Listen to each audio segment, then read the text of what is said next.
అమరావతి పనులు వేగంగా పూర్తి చేసేయండి, లేకపోతే ఇబ్బందులు పడతారని నేను ఇంతకుముందే ప్రస్తావించాను. ఇప్పుడు ఆంధ్రజ్యోతి హైలైట్ చేసింది వేగం పెరగాలి అన్నటువంటిది. నేను ఈ ఎండాకాలం అప్పుడే చెప్పా, వేగవంతంగా పూర్తి చేయండి, రోడ్లు వేయడం కనుక ఇప్పుడు పూర్తి చేయకపోతే మళ్ళీ సాధ్యం కాదు. ఒకవేళ మీరు సగం చేసుంటే ఈలోపు వర్షాకాలంలో వర్షాలు వచ్చినాయి అంటే అది కొట్టుకుపోద్ది, మళ్ళీ మొదటి నుంచి బిగిన్ చేయాల్సి వస్తుంది. రోడ్లు, ఇన్ఫ్రాస్ట్రక్చర్, పునాదులు ఆ పైన దాకా ముందు ఏర్పాటు చేసేసుకోండి ఈ 3-4 నెలల్లో, లేకపోతే ఆ తర్వాత ఇబ్బంది పడతారు అన్నటువంటి. ఇప్పుడు జ్యోతి రాస్తున్నటువంటి దాని ప్రకారం అయితే పూర్తి కాలేదు, పైగా ఇబ్బంది ఎదురు కాబోతోంది అన్నటువంటిది. దీంట్లో రాజధానిలో 1270 కిలోమీటర్ల మేర రహదారి నెట్వర్క్ని ఏర్పాటు చేస్తున్నారు. 34 ప్రధాన ట్రంక్ రోడ్లు E1 నుంచి E16 వరకు ఈస్ట్ కారిడార్లు, N1 నుంచి N18 వరకు నార్త్ కారిడార్లు నిర్మిస్తున్నారు. ప్రధాన ఆర్టీరియల్, కలెక్టర్ రోడ్లు, ఇంటర్నల్ రోడ్ల పనులు చేస్తున్నారు. ప్రస్తుతం పర్వాలేదనిపించిన ఆలస్యంగా మొదలుపెట్టారు. ఆ వెంటనే వర్షాలు ముంచేయడంతో గతేడాది పనులు ఆగిపోయి గత 4-5 నెలల్లోనే ఒకంత వేగంగా పనులు జరిగిన లక్ష్యాన్ని చేరుకోవడంలో వెనుకంజలో ఉన్నాయి. మళ్ళీ వర్షాకాలం ముంచుకొస్తుంది. ఇదే వేగంతో జరిగితే 2027 నాటికి ఎల్పిఎస్ ప్లాట్లు రైతులకు అప్పగించడం దాదాపుగా అసాధ్యం.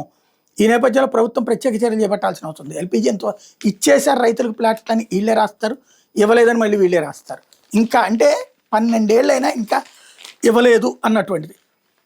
అమరావతిలో రైతుల లేఅవుట్ల పనులు మందగమనంతో సాగుతున్నాయి. మొత్తం 1A నుంచి 12A వరకు 13 ఎల్పిఎస్ జోన్లు విభజించి పనులు చేస్తున్నారు. రహదారులు, స్టార్మ్ వాటర్ డ్రైన్లు, సేనరైజ్ ట్రీట్మెంట్ ప్లాంట్లు, ఫ్లడ్ మేనేజ్మెంట్ ప్రాజెక్టులు, నీటి నిల్వ రిజర్వాయర్లు వంటివి చేపడుతున్నారు. 2027 మార్చి నాటికి లేఅవుట్ల పనులను పూర్తి చేస్తామని ప్రభుత్వం ప్రకటించింది. కానీ పనులు ఆ స్థాయిలో జరగడం లేదు. గడిచిన 2 ఏళ్లలో 10% పనులు మాత్రమే పూర్తయ్యాయి. వర్షాకాలం వస్తే మళ్ళీ పనులు చాలా వరకు ఆగిపోతాయి. రాజధాని రైతుల ప్రధాన సమస్యలు. రాజధాని కోసం భూములు త్యాగం చేసిన 29 గ్రామాల రైతులు ప్రస్తుతం పలు సాంకేతిక పరిపాలనపరమైన సమస్యలతో సతమతమవుతున్నారు. గతంలో కేటాయించిన వీధి పోర్టులు, ప్లాట్ల మార్పు విషయంలో అధికారులు సృష్టించిన నిబంధనల వల్ల రైతులు నిత్యం CRDA కార్యాలయం చుట్టూ తిరగాల్సి వస్తుంది. రైతులకు కేటాయించిన రిటర్నబుల్ ప్లాట్లపై బ్యాంకులు రుణాలు ఇవ్వడానికి ముందుకు రావడం లేదు. మౌలిక వస్తువులు పూర్తిగా అభివృద్ధి చెందకపోవడమే దీనికి ప్రధాన కారణమని బ్యాంకర్లు చెప్తున్నారు. సీఎం చంద్రబాబు బ్యాంకు అధికారులకు సూచించిన పరిస్థితుల్లో మార్పు రాలేదు. అసైన్ భూములకు సంబంధించిన వివాదం పూర్తిగా సమసిపోలేదు. పాత పట్టాల స్థానంలో అసైన్ పదాన్ని తొలగించి కొత్త పట్టాల పంపిణీ కార్యక్రమం పూర్తి కాలేదు. దీంతో వాళ్లలో అసంతృప్తి వ్యక్తమవుతుంది. అది 2వ విడత పూలింగ్ గ్రామాలకు విస్తరిస్తోంది. అమరావతిలో ప్రభుత్వ భవనాల నిర్మాణం ఆశించిన స్థాయిలో జరుగుతోంది. ఆల్ ఇండియా సర్వీసెస్ ఉద్యోగుల భవన సముదాయం, ఎమ్మెల్యే ఎమ్మెల్సీ క్వార్టర్స్ పనులు దాదాపు 90% పైగా పూర్తయి ప్రారంభానికి సిద్ధమవుతున్నాయి.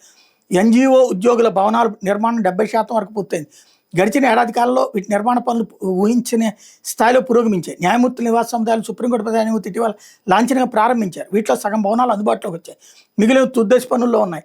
మంత్రుల భవనాల నిర్మాణ పనులు వేగంగా జరుగుతున్నాయి. ఐకానిక్ సెక్రటేరియట్ భవనాల్లో GAD టవర్స్, సచివాలయ భవనాలు 1, 2, 3, 4 నిర్మాణ పునాదులు దశని దాటి 2-3 అంతస్తుల వరకు పూర్తయ్యాయి. ఐకానిక్ అసెంబ్లీ నిర్మాణానికి సంబంధించి ఫైలింగ్ పనులు జరుగుతున్నాయి. హైకోర్టు భవనానికి సంబంధించి రాఫ్ట్ ఫౌండేషన్ పనులు పూర్తయి నిర్మాణ పనులు ఊపందుకున్నాయి. అయితే ఈ ఏడాది అవ్వదు. మళ్ళీ ఇప్పుడు వర్షాలు, తర్వాత ఎట్లా ఉంటుందన్నది చూడాలి.